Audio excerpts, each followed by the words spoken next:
गुरुर्ब्रह्मा गुरुर्विष्णू गुरुर्देवो महेश्वरा गुरुर साक्षात परब्रह्म तस्मै श्री गुरुवे नमः.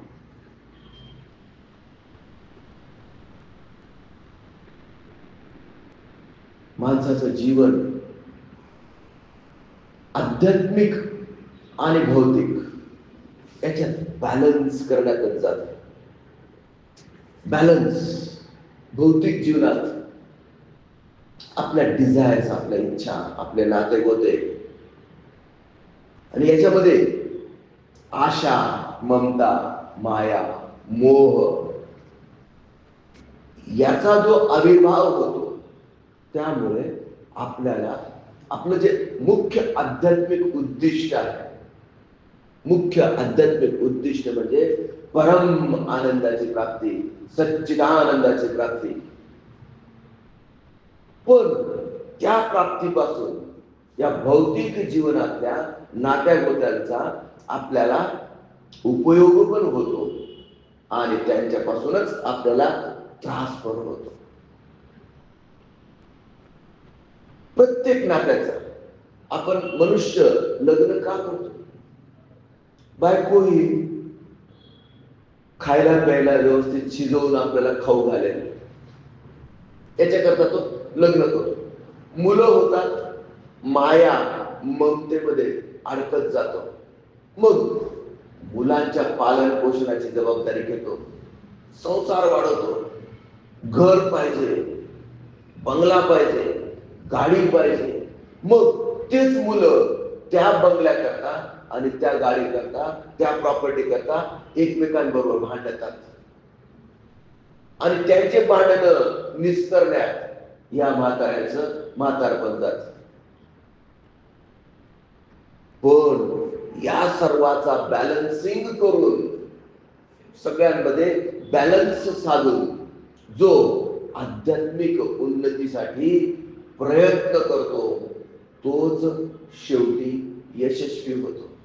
आणि मला आश्चर्य वाटतं, आता माऊलींची चर्चा करताना माऊलींनी खूप सुंदर उदाहरण दिलं आत्ताच, की जग तर चालूच आहे, जग तर चालूच आहे. तुझा जन्म झाला त्याच्या आधी पण चालू होतं, तुझ्या जन्मानंतरही चालू आहे आणि तू मरून जाशील त्याच्यानंतरही हे जग चालत राहणार. आपण एका विशिष्ट काळाकरता या पृथ्वी तलावर हा मनुष्य देह धारण केलेला आहे. आणि माऊलींनी उदाहरण दिलं की रेल्वेमध्ये, ट्रेनमध्ये एखादा माणूस ओझं घेऊन आत चढला, मोठं ओझं घेऊन डोक्यावर आत चढला, तो काय करेल? ओझं खाली ठेवले. पण काही विंडो काय करतात? नाही नाही नाही, हे ओझं डोक्यावर घेतलं तर गाडीचा स्पीड कमी नाही होणार. असा विचार केला तर तुम्ही त्याला काय म्हणाल? म्हणणार ना? तुम्हाला सांगतो 99.99% लोक असे जगत आहेत की ओझं सारी दुनिया का बोझ हम उठाते हैं, आणि हे ओझं जर आपण ठेवून दिलं तर या ट्रेनचा जो स्पीड आहे तो कमी होऊन जाईल. असं होतं का? नाही.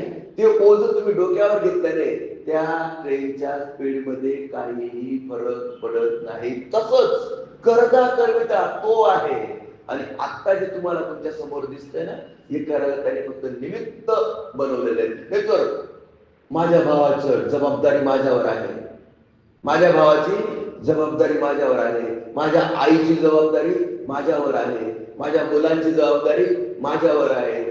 ओझं घेऊन चालू नको ना, तू ओझं घेऊन चालू नको, ओझं खाली ठेव. ट्रेन बरोबर चालते, ट्रेनचा स्पीड कमी होणार नाही. तुमच्या विषय लक्षात आला का? विषय लक्षात आला? करता करविता तो आहे. या सृष्टीची निर्मिती त्याने केली आहे, ज्याने चोच दिलाय, ज्याने चोच दिलीये तो दाण्याची व्यवस्था करतो, ज्याची त्याची त्याला त्याला. कुणाचीही जबाबदारी डोक्यावर घेऊन चालण्याची आवश्यकता नाही. पण हा माझा मुलगा आहे, मी जर माझ्या मुलाकरता नाही केलं, माझ्या मुलासाठी नाही केलं तर त्याला वाईट वळण लागून जाईल, तो बिघडून जाईल, त्याला खाऊ पिऊ घालण्याची जबाबदारी माझी आहे. अरे नाही, त्याच्या नशिबात असेल ते त्याला प्राप्त होईल. त्याच्या आध्यात्मिक जीवनाची प्रगती, त्याच्या मानसिक जीवनाची प्रगती, त्याच्या भौतिक जीवनाची प्रगती त्याचा रोडमॅप ठरलेला आहे. त्याचा रोडमॅप ठरलेला आहे. आणि विनाकारण आपल्याला असं वाटतं की या हॉस्पिटलची जबाबदारी माझ्यावर आहे. घेतलं, ट्रेनमध्ये बसलेला आहे तू आणि डोक्यावर ओझं घेतलं, कुणाचं? हॉस्पिटलचं. विषय लक्षात आला का नाही? त्याच्यामुळे त्या ट्रेनचा स्पीड कमी जास्त होत नाही, ती तिच्या स्पीडने चालली, तितक्या स्पीडने जाऊन राहिले. तुम्ही हे जे बॅगेजेस आहेत ना, हे बॅगेजेस जबाबदाऱ्याचे बॅगेजेस, मग जबाबदाऱ्या सोडून द्या असं म्हणतोय का? नाही. संसार करावा नेटका, दिसू देऊ नये कुठे फाटका, परमार्थाचा चुटका असू द्यावा. इथं सद विवेक बुद्धी असते पाहिजे. बापाने बापाचं कर्तव्य करावं, आईने आईचं कर्तव्य करावं, मुलांनी मुलांचं कर्तव्य पार पाडावं. हक्क आणि कर्तव्य हे एकाच नाण्याच्या दोन बाजू आहेत. हक्क आणि कर्तव्य.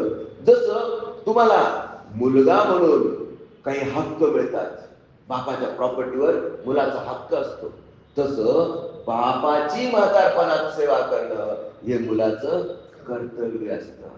आणि असं कर्तव्य परायण होऊन जिथं आपलंच मन आपल्याला काय देईल? शिव्या देईल, असं डिसऑनेस्टली वागू नका. सत्य, अहिंसा आणि प्रामाणिकपणा, जेवढी ऑनेस्टी तुमची तुमच्या स्वतः बरोबर राहील तेवढा तुमचा मार्ग सोपा होईल. जिथं तुम्ही उन्हाळे तुकाळे कराल, जिथं तुम्ही उन्हाळे तुकाळे कराल, मी माझ्या भावाची काळजी घेतो का? कारण बापाच्या प्रॉपर्टीमध्ये मला मोठा हक्क घ्यायचा आहे. जर मी माझ्या भावाकरता केलं, माझ्या भावाच्या मुलांकरता केलं, तर माझं इम्प्रेशन कुणावर राहील? भावावर राहील, वहिनीवर राहील माझ्या. आणि त्याचा उपयोग करून मी काय करेन? बापाची जी प्रॉपर्टी आहे, 2 एकर तिकडे पण आहे, 2 एकर तिकडे पण आहे, ज्याची जास्त किंमत आहे ते 2 एकर मी घेऊन टाकेल आणि जे कमी किमतीचं आहे ते लहान भावाला देईल. बघा हे राजकारण, बघा हे पॉलिटिक्स. तुमच्या विषय लक्षात आला का? मला काय म्हणायचंय की स्वतःच्या मनाशी अप्रामाणिक बनून तो भावावर आणि त्याच्या मुलांवर जीव लावण्याचा प्रयत्न करतोय, फक्त दाखवतोय. कशा करता दाखवतोय? कशा करता? कारण त्याला ते जे 2 एकर आहे ते चांगलं, ते कॅप्चर करायचं. हे जर राजकारण केलं,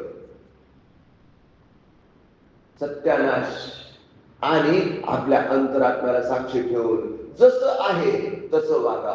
मी मोठा भाऊ आहे, मोठ्या भावाचं कर्तव्य पार पाडलं, लहान भाऊ माझ्याशी कसा वागतो त्याच्याशी देणं घेणं मला नाही. असा निरपेक्ष भाव, असं निर्मळ प्रेम, यालाच म्हणतात अनकंडिशनल लव्ह. पण आपलं प्रेम कसं असतं राजू? आपलं प्रेम कंडिशनल असतं. बायकोवर सुद्धा प्रेम कधी? जर सेवा करत, बायकोवर सुद्धा घरची जबाबदारी सांभाळशील तेव्हा तुला हे भेटेल. प्रेम तेव्हाच खरं, तेव्हाच त्याची सत्यता प्रस्थापित होते, जेव्हा ते निर्मळ, निरागस आणि निरपेक्ष असतं. बाकी तुम्ही किती दाखवण्याचा प्रयत्न करा, तुम्ही दाखवण्याचा प्रयत्न करा की माझं माझ्या भावावर प्रेम आहे, माझं माझ्या वडिलांवर प्रेम आहे, माझं माझ्या आईवर प्रेम आहे, पण ते निर्मळ, निरपेक्ष आणि निरागस आहे का? जोपर्यंत हे 3 कसोट्या ते पार करत नाही तोपर्यंत त्या प्रेमाला आपण अनकंडिशनल प्रेम म्हणू शकत नाही. आणि मग तुम्ही दाखवण्याकरता काहीही दाखवलं, कधी कधी आपलं राजकारणी मन काय असतं? आपण आवळा देतो, कोहळ्यावर लक्ष असतं. विषय लक्षात आला का? आवळा देताना कोहळ्यावर लक्ष असतं. आणि हे सोपं नाहीच आहे, मोठ्या मोठ्यांना जमलं नाही, आपल्याला कसं जमतं? पण प्रयत्न केला पाहिजे, सतत प्रयत्न केला पाहिजे. आणि प्रत्येक श्वासाबरोबर स्वतःच्या अंतरात्म्याला साक्षी ठेवून विचारलं पाहिजे की मी प्रेम व्यक्त करतोय हे निरपेक्ष आहे का? हे निर्मळ आहे का? हे निरागस आहे का? निर्मळता, निरपेक्षता आणि निरागसतेच्या कसोटीवर जर तुम्ही एखाद्या व्यक्तीवर प्रेम केलं तरच त्याला खरं प्रेम म्हणता येईल. आणि असं प्रेम आपण, तुम्हाला खरं सांगतो, ना आपल्या बायकोवर करतो, ना आपल्या आईवर करतो, ना आपल्या वडिलांवर करतो, ना आपल्या भावांवर करतो. आणि अध्यात्म सांगतं असं अनकंडिशनल प्रेम सर्वांवर करा, चराचरात. फक्त पोथी पढ़ के पंडित भयान कोई, 2.5 अक्षर प्रेम के पढ़े तो पंडित होय. त्या प्रेमाचे, ह्या प्रेम unconditional love, inhale love, hold love and exhale love for everybody. Exhale love for everybody. Exhale unconditional love for everybody. Inhale peace. Hold peace. And exhale peace for everybody. Exhale harmony for everybody. बऱ्याच लोकांना असं वाटतं, नाही बाबा एवढं आपल्याला जमणार नाही, एवढं आपल्याकडनं होऊ शकत नाही, इथंच विषय सोडून देतात. पण मी तुम्हाला सांगतो, सतत अभ्यास, बनत बनत बनचार. माणसाला सरळ होता येत नाही, माणसाला सरळ वागता येत नाही, इथंच अडचण आहे. तुम्ही एकदा सरळ बनून जा, स्वतःचं मन सहज करून टाका, अगदी सहज, निर्मळ, निरपेक्ष आणि निरागस. बघा, अध्यात्माचा मार्ग अतिशय साधा, सोपा आणि सिंपल आहे. आणि म्हणून भौतिक जगत आणि आध्यात्मिक जगत दोघं एकच जरी असले तरी त्या दोघांमध्ये मिक्सिंग केल्यामुळे दोघं एकच आहे, पण त्या दोघांमध्ये बॅलन्स न केल्यामुळे भावात वितुष्टता निर्माण होते. सगळे रिलेशन्स स्पॉइल होतात. मित्रांमध्ये वितुष्टता निर्माण होते. बघा, सगळ्या पार्टनरशिप पूर्णत्वापर्यंत पोहोचू शकत नाहीत. का? कारण आशा, तृष्णा, माया, मोह, ममता, भ्रष्टाचार. आणि एवढं केलं तर काय झालं, मग मी हे तिकडे इतकं केलं होतं, मग याच्याने काय फरक पडला, मग तुला समजत नाही का, मी तुझ्याकरता एवढं केलं होतं. याच्यातच जीवन संपून जातं. आणि जीवनाचं मुख्य उद्दिष्ट भगवत प्राप्ती, परम आनंदाची प्राप्ती, सत्याला जाणून घेण्याची पात्रता आपल्या सर्वांच्या अंगी यावी, यासाठी आपलं जीवन आपण कसं बनवलं पाहिजे? सरळ, साधं, सोपं, सिंपल, खुली किताब. आणि म्हणून आजच्या दिवसाचा माझा मेसेज हाच आहे की ट्रेनमध्ये, म्हणजे या जीवनाच्या ट्रेनमध्ये बसताना डोक्यावर कुठल्याही नात्याचं ओझ घेऊन चालू नका. ते ओझ खाली ठेवा. त्याच्याने ट्रेनच्या स्पीडवर काहीही परिणाम होत नाही. हे जे डोक्यावर ओझ आहे, हे डोक्यावरचं ओझ खाली ठेवा. आजच्या दिवसाचा मेसेज. आणि अशा पद्धतीने जगण्याचा प्रयत्न करा. जबाबदारी भगवंताची आहे, एकदा त्याच्यावर सोपवून तर बघा. यालाच म्हणतात ईश्वर प्रणिधान. करता करविता तो आहे. आणि आता जे तुम्ही करत आहात ते सत्याच्या मार्गाने करा, प्रामाणिकपणे करा, भगवंताला समर्पित होऊन करा. बघा, प्रत्येक पावला बरोबर भगवंत तुमच्या सोबत आहे. श्री गुरुदेव दत्त.